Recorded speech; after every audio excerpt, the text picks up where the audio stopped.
ಉಡಾಫೆ ಮಾತು ಇಂದು ವಿಷಾದದ ನುಡಿ. ತಮ್ಮ ಮಾತಿಗೆ ವಿಷಾದ ವ್ಯಕ್ತಪಡಿಸಿದ್ದಾರೆ ಸಚಿವ ಪರಮೇಶ್ವರ್. ನನ್ನ ಹೇಳಿಕೆಯನ್ನ ಸರಿಯಾಗಿ ಅರ್ಥ ಮಾಡಿಕೊಂಡಿಲ್ಲ, ನಾನು ಮಹಿಳೆಯರ ರಕ್ಷಣಾ ಪರ ಇರುವವನು. ಬೆಂಗಳೂರಿನಲ್ಲಿ ಹಾಗಂತ ಗೃಹ ಸಚಿವ ಪರಮೇಶ್ವರ್ ಸ್ಪಷ್ಟನೆ ನೀಡಿದ್ದಾರೆ. ನಾನು ನಿರ್ಭಯಾ ಯೋಜನೆ ಅನುಷ್ಠಾನ ಮಾಡಿದ್ದೇನೆ, ಮಹಿಳೆಯರ ಪರ ಕಾರ್ಯಕ್ರಮಗಳನ್ನ ಮಾಡಿದ್ದೇನೆ, ಮಹಿಳೆಯರಿಗೆ ನೋವಾಗಿದ್ರೆ ವಿಷಾದ ವ್ಯಕ್ತಪಡಿಸ್ತೀನಿ ಅಂತ ಗೃಹ ಸಚಿವ ಪರಮೇಶ್ವರ್ ನಿನ್ನೆಯ ಮಾತಿಗೆ ಎಲ್ಲೆಡೆ ವ್ಯಾಪಕ ಆಕ್ರೋಶ ವ್ಯಕ್ತವಾದ ಬೆನ್ನಲ್ಲೇ ತಮ್ಮ ವರಸೆಯನ್ನು ಬದಲಿಸಿದ್ದಾರೆ. ನಿರಂತರವಾಗಿ ಪೊಲೀಸ್ ಇಲಾಖೆ ಕೆಲಸ ಮಾಡ್ತಾ ಇದೆ. 24/7 ಮಳೆ ಇಲ್ಲ, ಚಳಿ ಇಲ್ಲ, ಪೊಲೀಸ್ನವರು ಕೆಲಸ ಮಾಡ್ತಾರೆ. ಹಾಗಾಗಿ ಬೆಂಗಳೂರು ಶಾಂತಿ ಇದೆ. ಅಲ್ಲೊಂದು ಇಲ್ಲೊಂದು ಘಟನೆ, ಎಷ್ಟು ದೊಡ್ಡ ಪಟ್ಟಣದಲ್ಲಿ ಘಟನೆ ಆಗುತ್ತೆ. ಅದನ್ನ ನಾವು ಏನ್ ಕ್ರಮ ತಗೋಬೇಕು ಕಾನೂನು ಪ್ರಕಾರ ತಗೊಳ್ತೇವೆ. ಬೀಟ್ ವ್ಯವಸ್ಥೆನೂ ಇನ್ನೂ ಕೂಡ ಹೆಚ್ಚಿನ ಪರಿಣಾಮಕಾರಿಯಾಗಿ ಮಾಡಿ ಅಂತ ಹೇಳಿ ಇವತ್ತು ಬೆಳಿಗ್ಗೆನೂ ಕೂಡ ನಾನು ನಮ್ಮ ಕಮಿಷನರ್ಗೆ ಸೂಚನೆ ಕೊಟ್ಟು ಕಳಿಸಿದ್ದೇನೆ. ನಿನ್ನೆ ನನ್ನ ಹೇಳಿಕೆಯನ್ನ ಸರಿಯಾಗಿ ಅರ್ಥೈಸಿಲ್ಲ, ನೀವು ಅರ್ಥೈಸಿಲ್ಲ, ಅದನ್ನ ಬೇರೆ ಬೇರೆ ಪ್ಲಾಟ್ಫಾರ್ಮ್ ಅಲ್ಲೂ ಕೂಡ ಬೇರೆ ಬೇರೆ ಅರ್ಥೈಸಿದ್ದಾರೆ. ನಾನು ಯಾವತ್ತೂ ಕೂಡ ಮಹಿಳೆಯರ ರಕ್ಷಣೆಯ ಪರವಾಗಿರುವವನು.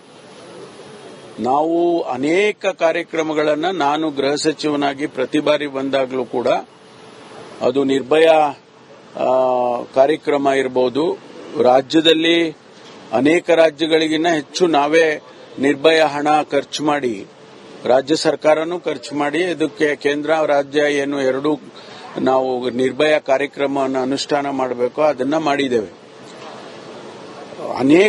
ನಾನು ಅದನ್ನ ಪ್ರತ್ಯೇಕವಾಗಿ ಒಂದು ದಿವಸ ಪ್ರೆಸ್ ಕಾನ್ಫರೆನ್ಸ್ ಕರೆದು ನಾ ಹೇಳ್ತೇನೆ ಏನೆಲ್ಲ ಕಾರ್ಯಕ್ರಮಗಳನ್ನ ನಾವು ವಿಮೆನ್ ಪ್ರೊಟೆಕ್ಷನ್ಗೆ ನಾವು ಬೆಂಗಳೂರಿನಲ್ಲಿ ಮತ್ತು ಕರ್ನಾಟಕದಲ್ಲಿ ಮಾಡಿದ್ದೇವೆ ಅಂತೇಳಿ.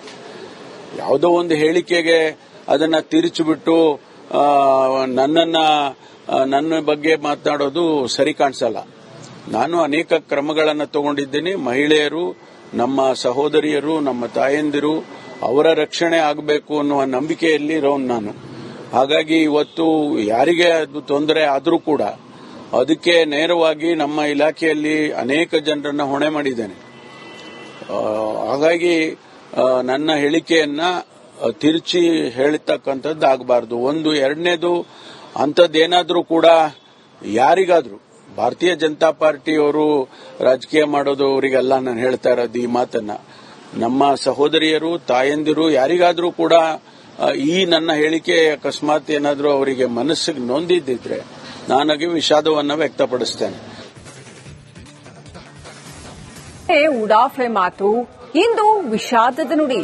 ತಮ್ಮ ಮಾತಿಗೆ ವಿಷಾದ ವ್ಯಕ್ತಪಡಿಸಿದ್ದಾರೆ ಸಚಿವ ಪರಮೇಶ್ವರ್. ನನ್ನ ಹೇಳಿಕೆಯನ್ನ ಸರಿಯಾಗಿ ಅರ್ಥ ಮಾಡಿಕೊಂಡಿಲ್ಲ, ನಾನು ಮಹಿಳೆಯರ ರಕ್ಷಣಾ ಪರ ಇರುವವನು. ಬೆಂಗಳೂರಿನಲ್ಲಿ ಹಾಗಂತ ಗೃಹ ಸಚಿವ ಪರಮೇಶ್ವರ್ ಸ್ಪಷ್ಟನೆ ನೀಡಿದ್ದಾರೆ.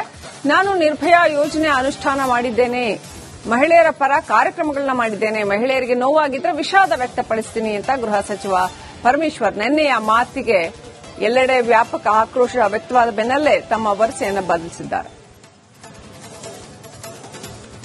ನಿರಂತರವಾಗಿ ಪೊಲೀಸ್ ಇಲಾಖೆ ಕೆಲಸ ಮಾಡ್ತಾ ಇದೆ. 24/7 ಮಳೆ ಇಲ್ಲ, ಚಳಿ ಇಲ್ಲ, ಪೊಲೀಸ್ನವರು ಕೆಲಸ ಮಾಡ್ತಾರೆ. ಹಾಗಾಗಿ ಬೆಂಗಳೂರು ಶಾಂತಿ ಇದೆ. ಅಲ್ಲೊಂದು ಇಲ್ಲೊಂದು ಘಟನೆ, ಎಷ್ಟು ದೊಡ್ಡ ಪಟ್ಟಣದಲ್ಲಿ ಘಟನೆ ಆಗುತ್ತೆ. ಅದನ್ನ ನಾವು ಏನ್ ಕ್ರಮ ತಗೋಬೇಕು ಕಾನೂನು ಪ್ರಕಾರ ತಗೊಳ್ತೇವೆ.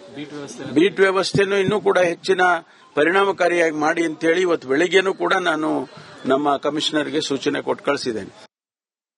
ನಿನ್ನೆ ನನ್ನ ಹೇಳಿಕೆಯನ್ನ ಸರಿಯಾಗಿ ಅರ್ಥೈಸಿಲ್ಲ, ನೀವು ಅರ್ಥೈಸಿಲ್ಲ, ಅದನ್ನ ಬೇರೆ ಬೇರೆ ಪ್ಲಾಟ್ಫಾರ್ಮ್ ಅಲ್ಲೂ ಕೂಡ ಬೇರೆ ಬೇರೆ ಅರ್ಥೈಸಿದ್ದಾರೆ. ನಾನು ಯಾವತ್ತೂ ಕೂಡ ಮಹಿಳೆಯರ ರಕ್ಷಣೆಯ ಪರವಾಗಿರುವವನು. ನಾವು ಅನೇಕ ಕಾರ್ಯಕ್ರಮಗಳನ್ನು ನಾನು ಗೃಹ ಸಚಿವನಾಗಿ ಪ್ರತಿ ಬಾರಿ ಬಂದಾಗಲೂ ಕೂಡ ಅದು ನಿರ್ಭಯ ಕಾರ್ಯಕ್ರಮ ಇರಬಹುದು, ರಾಜ್ಯದಲ್ಲಿ ಅನೇಕ ರಾಜ್ಯಗಳಿಗಿನ್ನ ಹೆಚ್ಚು ನಾವೇ ನಿರ್ಭಯ ಹಣ ಖರ್ಚು ಮಾಡಿ, ರಾಜ್ಯ ಸರ್ಕಾರನೂ ಖರ್ಚು ಮಾಡಿ, ಇದಕ್ಕೆ ಕೇಂದ್ರ ರಾಜ್ಯ ಏನು ಎರಡೂ ನಾವು ನಿರ್ಭಯ ಕಾರ್ಯಕ್ರಮವನ್ನು ಅನುಷ್ಠಾನ ಮಾಡಬೇಕು ಅದನ್ನ ಮಾಡಿದ್ದೇವೆ.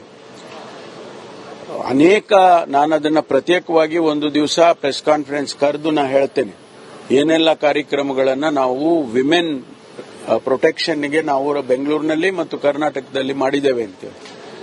ಯಾವುದೋ ಒಂದು ಹೇಳಿಕೆಗೆ ಅದನ್ನ ತಿರುಚಿಬಿಟ್ಟು ನನ್ನ ಬಗ್ಗೆ ಮಾತನಾಡೋದು ಸರಿ ಕಾಣಿಸಲ್ಲ. ನಾನು ಅನೇಕ ಕ್ರಮಗಳನ್ನು ತಗೊಂಡಿದ್ದೀನಿ. ಮಹಿಳೆಯರು, ನಮ್ಮ ಸಹೋದರಿಯರು, ನಮ್ಮ ತಾಯಂದಿರು, ಅವರ ರಕ್ಷಣೆ ಆಗಬೇಕು ಅನ್ನುವ ನಂಬಿಕೆಯಲ್ಲಿ ಇರೋನು ನಾನು. ಹಾಗಾಗಿ ಇವತ್ತು ಯಾರಿಗೆ ಅದು ತೊಂದರೆ ಆದರೂ ಕೂಡ ಅದಕ್ಕೆ ನೇರವಾಗಿ ನಮ್ಮ ಇಲಾಖೆಯಲ್ಲಿ ಅನೇಕ ಜನರನ್ನ ಹೊಣೆ ಮಾಡಿದ್ದೇನೆ. ಹಾಗಾಗಿ ನನ್ನ ಹೇಳಿಕೆಯನ್ನ ತಿರುಚಿ ಹೇಳ್ತಕ್ಕಂಥದ್ದು ಆಗಬಾರ್ದು. ಒಂದು. ಎರಡನೇದು, ಅಂಥದ್ದೇನಾದ್ರೂ ಕೂಡ ಯಾರಿಗಾದ್ರೂ ಭಾರತೀಯ ಜನತಾ ಪಾರ್ಟಿಯವರು ರಾಜಕೀಯ ಮಾಡೋದು ಅವರಿಗೆಲ್ಲ ನಾನು ಹೇಳ್ತಾ ಇರೋದು ಈ ಮಾತನ್ನ. ನಮ್ಮ ಸಹೋದರಿಯರು, ತಾಯಂದಿರು ಯಾರಿಗಾದ್ರೂ ಕೂಡ ಈ ನನ್ನ ಹೇಳಿಕೆ ಅಕಸ್ಮಾತ್ ಏನಾದ್ರೂ ಅವರಿಗೆ ಮನಸ್ಸಿಗೆ ನೊಂದಿದ್ದಿದ್ರೆ ನಾನಾಗಿ ವಿಷಾದವನ್ನು ವ್ಯಕ್ತಪಡಿಸ್ತೇನೆ. ಉಡಾಫೆ ಮಾತು ಇಂದು ವಿಷಾದದ ನುಡಿ. ತಮ್ಮ ಮಾತಿಗೆ ವಿಷಾದ ವ್ಯಕ್ತಪಡಿಸಿದ್ದಾರೆ ಸಚಿವ ಪರಮೇಶ್ವರ್. ನನ್ನ ಹೇಳಿಕೆಯನ್ನ ಸರಿಯಾಗಿ ಅರ್ಥ ಮಾಡಿಕೊಂಡಿಲ್ಲ, ನಾನು ಮಹಿಳೆಯರ ರಕ್ಷಣಾ ಪರ ಇರುವವನು. ಬೆಂಗಳೂರಿನಲ್ಲಿ ಹಾಗಂತ ಗೃಹ ಸಚಿವ ಪರಮೇಶ್ವರ್ ಸ್ಪಷ್ಟನೆ ನೀಡಿದ್ದಾರೆ. ನಾನು ನಿರ್ಭಯಾ ಯೋಜನೆ ಅನುಷ್ಠಾನ ಮಾಡಿದ್ದೇನೆ, ಮಹಿಳೆಯರ ಪರ ಕಾರ್ಯಕ್ರಮಗಳನ್ನ ಮಾಡಿದ್ದೇನೆ, ಮಹಿಳೆಯರಿಗೆ ನೋವಾಗಿದ್ರೆ ವಿಷಾದ ವ್ಯಕ್ತಪಡಿಸ್ತೀನಿ ಅಂತ ಗೃಹ ಸಚಿವ ಪರಮೇಶ್ವರ್ ನಿನ್ನೆಯ ಮಾತಿಗೆ ಎಲ್ಲೆಡೆ ವ್ಯಾಪಕ ಆಕ್ರೋಶ ವ್ಯಕ್ತವಾದ ಬೆನ್ನಲ್ಲೇ ತಮ್ಮ ವರಸೆಯನ್ನು ಬದಲಿಸಿದ್ದಾರೆ. ನಿರಂತರವಾಗಿ ಪೊಲೀಸ್ ಇಲಾಖೆ ಕೆಲಸ ಮಾಡ್ತಾ ಇದೆ. 24/7 ಮಳೆ ಇಲ್ಲ, ಚಳಿ ಇಲ್ಲ, ಪೊಲೀಸ್ನವರು ಕೆಲಸ ಮಾಡ್ತಾರೆ. ಹಾಗಾಗಿ ಬೆಂಗಳೂರು ಶಾಂತಿ ಇದೆ. ಅಲ್ಲೊಂದು ಇಲ್ಲೊಂದು ಘಟನೆ, ಎಷ್ಟು ದೊಡ್ಡ ಪಟ್ಟಣದಲ್ಲಿ ಘಟನೆ ಆಗುತ್ತೆ. ಅದನ್ನ ನಾವು ಏನ್ ಕ್ರಮ ತಗೋಬೇಕು ಕಾನೂನು ಪ್ರಕಾರ ತಗೊಳ್ತೇವೆ. ಬೀಟ್ ವ್ಯವಸ್ಥೆನೂ ಇನ್ನೂ ಕೂಡ ಹೆಚ್ಚಿನ ಪರಿಣಾಮಕಾರಿಯಾಗಿ ಮಾಡಿ ಅಂತ ಹೇಳಿ ಇವತ್ತು ಬೆಳಿಗ್ಗೆನೂ ಕೂಡ ನಾನು ನಮ್ಮ ಕಮಿಷನರ್ಗೆ ಸೂಚನೆ ಕೊಟ್ಟು ಕಳಿಸಿದ್ದೇನೆ. ನಿನ್ನೆ ನನ್ನ ಹೇಳಿಕೆಯನ್ನ ಸರಿಯಾಗಿ ಅರ್ಥೈಸಿಲ್ಲ, ನೀವು ಅರ್ಥೈಸಿಲ್ಲ, ಅದನ್ನ ಬೇರೆ ಬೇರೆ ಪ್ಲಾಟ್ಫಾರ್ಮ್ ಅಲ್ಲೂ ಕೂಡ ಬೇರೆ ಬೇರೆ ಅರ್ಥೈಸಿದ್ದಾರೆ. ನಾನು ಯಾವತ್ತೂ ಕೂಡ ಮಹಿಳೆಯರ ರಕ್ಷಣೆಯ ಪರವಾಗಿರೋನು. ನಾವು ಅನೇಕ ಕಾರ್ಯಕ್ರಮಗಳನ್ನು ನಾನು ಗೃಹ ಸಚಿವನಾಗಿ ಪ್ರತಿ ಬಾರಿ ಬಂದಾಗಲೂ ಕೂಡ, ಅದು ನಿರ್ಭಯ ಕಾರ್ಯಕ್ರಮ ಇರಬಹುದು, ರಾಜ್ಯದಲ್ಲಿ ಅನೇಕ ರಾಜ್ಯಗಳಿಗಿನ್ನ ಹೆಚ್ಚು ನಾವೇ ನಿರ್ಭಯ ಹಣ ಖರ್ಚು ಮಾಡಿ, ರಾಜ್ಯ ಸರ್ಕಾರನೂ ಖರ್ಚು ಮಾಡಿ, ಇದಕ್ಕೆ ಕೇಂದ್ರ ರಾಜ್ಯ ಏನು ಎರಡೂ ನಾವು ನಿರ್ಭಯ ಕಾರ್ಯಕ್ರಮವನ್ನು ಅನುಷ್ಠಾನ ಮಾಡಬೇಕು ಅದನ್ನ ಮಾಡಿದ್ದೇವೆ. ನಾನು ಅದನ್ನ ಪ್ರತ್ಯೇಕವಾಗಿ ಒಂದು ದಿವಸ ಪ್ರೆಸ್ ಕಾನ್ಫರೆನ್ಸ್ ಕರೆದು ನಾ ಹೇಳ್ತೇನೆ ಏನೆಲ್ಲ ಕಾರ್ಯಕ್ರಮಗಳನ್ನ ನಾವು ವಿಮೆನ್ ಪ್ರೊಟೆಕ್ಷನ್ಗೆ ನಾವು ಬೆಂಗಳೂರಿನಲ್ಲಿ ಮತ್ತು ಕರ್ನಾಟಕದಲ್ಲಿ ಮಾಡಿದ್ದೇವೆ ಅಂತ. ಯಾವುದೋ ಒಂದು ಹೇಳಿಕೆಗೆ ಅದನ್ನ ತಿರುಚಿಬಿಟ್ಟು ನನ್ನ ಬಗ್ಗೆ ಮಾತನಾಡೋದು ಸರಿ ಕಾಣಿಸಲ್ಲ. ನಾನು ಅನೇಕ ಕ್ರಮಗಳನ್ನು ತಗೊಂಡಿದ್ದೀನಿ. ಮಹಿಳೆಯರು, ನಮ್ಮ ಸಹೋದರಿಯರು, ನಮ್ಮ ತಾಯಂದಿರು, ಅವರ ರಕ್ಷಣೆ ಆಗಬೇಕು ಅನ್ನುವ ನಂಬಿಕೆಯಲ್ಲಿ ಇರೋನು ನಾನು. ಹಾಗಾಗಿ ಇವತ್ತು ಯಾರಿಗೆ ಅದು ತೊಂದರೆ ಆದರೂ ಕೂಡ ಅದಕ್ಕೆ ನೇರವಾಗಿ ನಮ್ಮ ಇಲಾಖೆಯಲ್ಲಿ ಅನೇಕ ಜನರನ್ನ ಹೊಣೆ ಮಾಡಿದ್ದೇನೆ. ಹಾಗಾಗಿ ನನ್ನ ಹೇಳಿಕೆಯನ್ನ ತಿರುಚಿ ಹೇಳ್ತಕ್ಕಂಥದ್ದು ಆಗಬಾರ್ದು. ಒಂದು. ಎರಡನೇದು, ಅಂಥದ್ದೇನಾದ್ರೂ ಕೂಡ ಯಾರಿಗಾದ್ರೂ ಭಾರತೀಯ ಜನತಾ ಪಾರ್ಟಿಯವರು ರಾಜಕೀಯ ಮಾಡೋದು ಅವರಿಗೆಲ್ಲ ನಾನು ಹೇಳ್ತಾ ಇರೋದು ಈ ಮಾತನ್ನ. ನಮ್ಮ ಸಹೋದರಿಯರು, ತಾಯಂದಿರು ಯಾರಿಗಾದ್ರೂ ಕೂಡ ಈ ನನ್ನ ಹೇಳಿಕೆ ಅಕಸ್ಮಾತ್ ಏನಾದ್ರೂ ಅವರಿಗೆ ಮನಸ್ಸಿಗೆ ನೊಂದಿದ್ದಿದ್ರೆ ನಾನಾಗಿ ವಿಷಾದವನ್ನು ವ್ಯಕ್ತಪಡಿಸ್ತೇನೆ.